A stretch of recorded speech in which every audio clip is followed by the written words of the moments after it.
Mr. President, Senator from Hawaii. it is not often that the stakes of a vote to confirm a cabinet nominee are this high. But tomorrow, when we vote on the nomination of RFK Jr. to be the Secretary of the Department of Health and Human Services, the stakes will be life and death.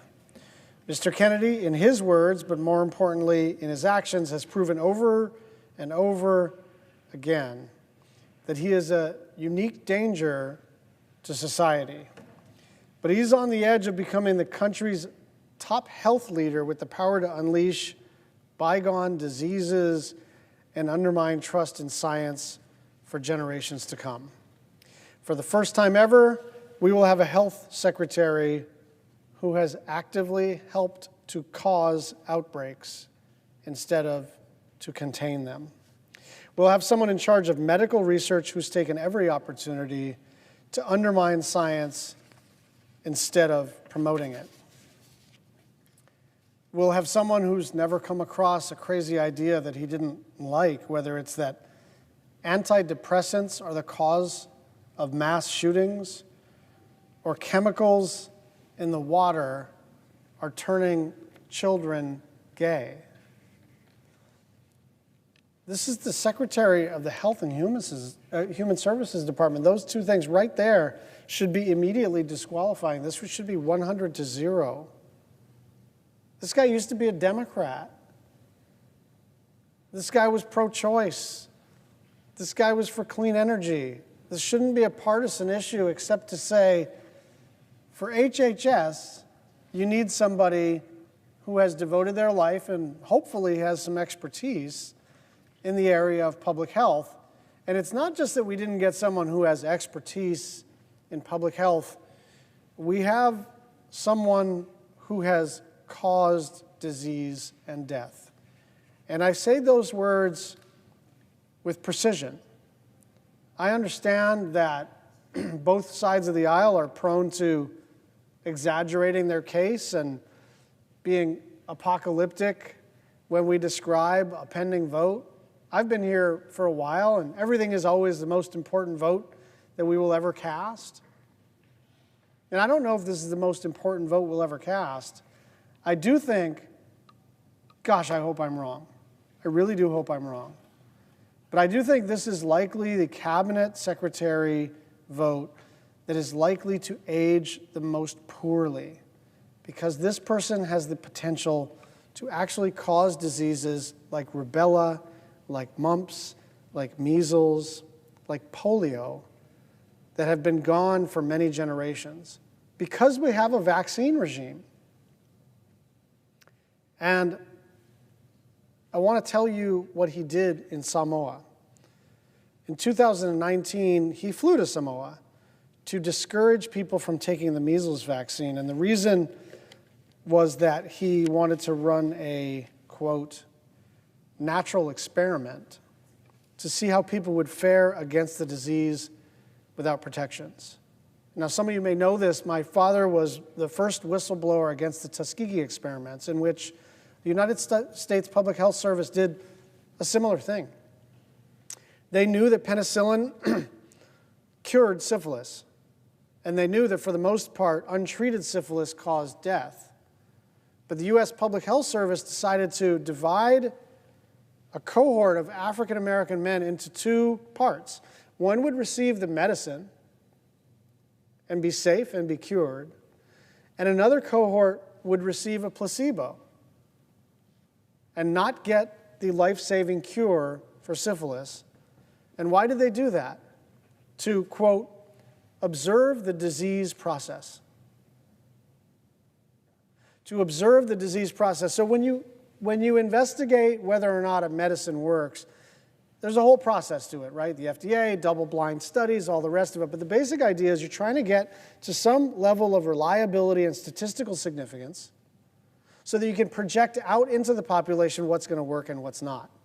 Now, the sick in the head way to do this is to say you can't achieve statistical significance until you just let a bunch of people get sick and figure out what happens.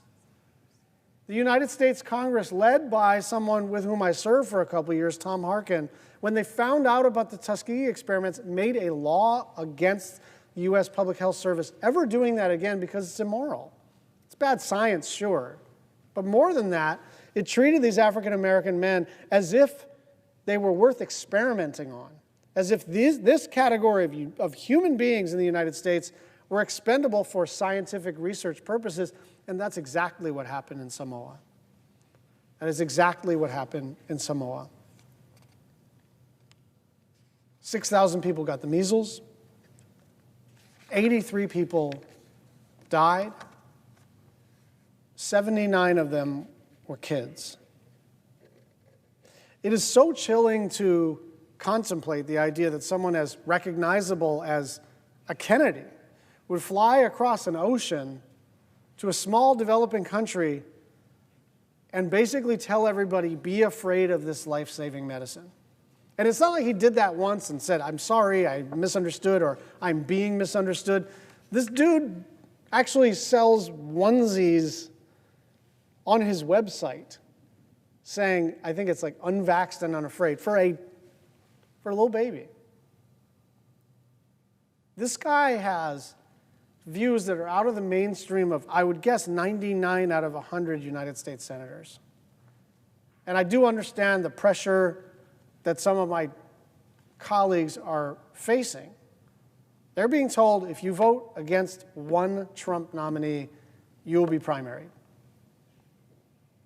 So that's not a small amount of pressure.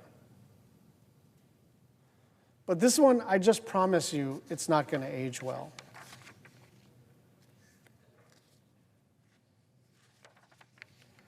Some of my colleagues are expressing reservations in private. And I think that's better than not expressing any reservations at all. And some of them are getting private assurances from Mr. Kennedy that he does not, in fact, hate all vaccines. He just wants to answer questions and all the rest of it. I am not reassured.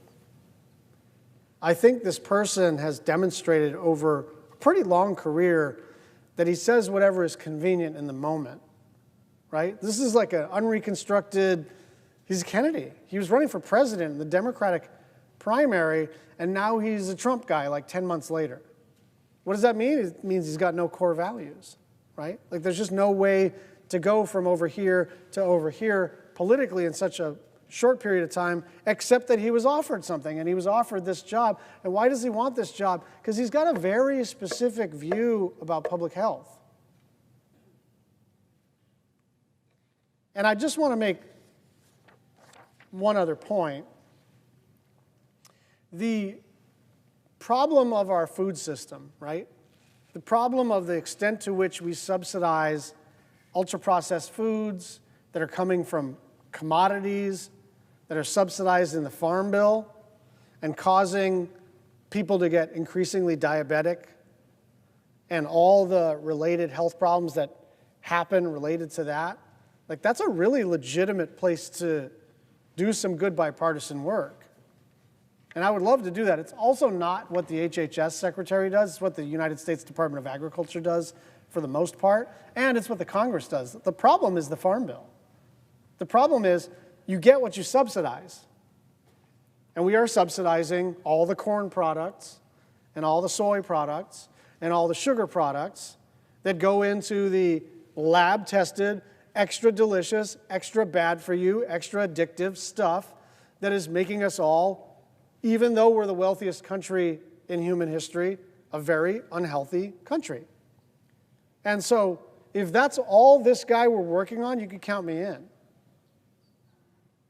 But if your idea of public health has to do with healthy food, has to do with prevention, has to do with understanding that our food system and our agricultural system and our USDA and our Farm Bill process is essentially broken, you don't actually have to purchase this kind of crazy, evil stuff.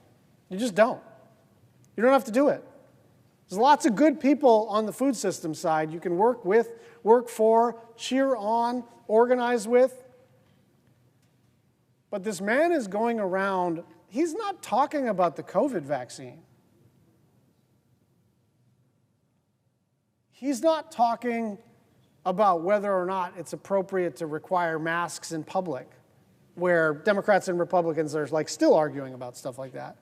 He's talking about stuff that, like, if you're a parent and now you don't know whether when your kid goes to school, they've reached herd immunity for stuff that is like way, way, way generations back in the rearview mirror. And so I don't know if this is going to mark one of the most important public health moments in American history, but I can't think of another time where we actually have the technology, we have the medicine, we have the science, we have the distribution system, we have the public infrastructure to keep people safe. And we just decide by a vote of 53 to 47 to make people unsafe. So Secretary of Defense, DNI, all these are important. Treasury, every cabinet position is important. It's going to be a little more challenging to know whether your vote is vindicated in the sweep of history. I think this guy is going to age very poorly in the job, because I think we are going to see bad public health outcomes very, very shortly. This really is a matter of life and death. And I understand. What I have learned over the last 10 days is if Republicans are going to display courage, it's not going to be on the cabinet. There are a few that have voted, not with their party. But for the most part, like, they're in line and Trump is going to get his cabinet. But let this be a marker for everybody. Let today be a marker for everybody. Even if you voted for Trump, if you didn't vote for Trump, if you're not a voter, it doesn't matter. If you think it's a good idea to leave all of these diseases in the rearview mirror, then this is a very, very bad person to have running the Department of Health and Human Services. I yield the floor.